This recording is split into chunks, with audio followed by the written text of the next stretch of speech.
Здравствуйте! Сегодня я расскажу вам подробнее о единых национальных экзаменах. Абитуриенты, обучающиеся в Абхазии, имеют возможность принять участие в единых национальных экзаменах и поступить в университет на основании их результатов. Для того, чтобы принять участие в единых национальных экзаменах, абитуриенту необходимо зарегистрироваться на сайте niak.g. Для регистрации необходимо предоставить личный номер, присвоенный на основании регистрации, или нейтральное удостоверение личности, или нейтральный проездной документ. Также необходимо предоставить документ, подтверждающий полное общее образование. Абитуриенты имеют право сдать экзамены по различным предметам на русском языке. С этим заявлением им необходимо обратиться в Национальный центр оценки и экзаменов. Также абитуриенты имеют право на получение полного или частичного учебного гранта.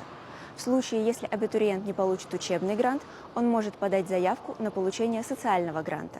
Один студент, показавший лучшие результаты на единых национальных экзаменах, получит стипендию имени Дмитрия Гулия. Если у вас остались дополнительные вопросы, вы можете обратиться по телефону горячей линии по номеру 143.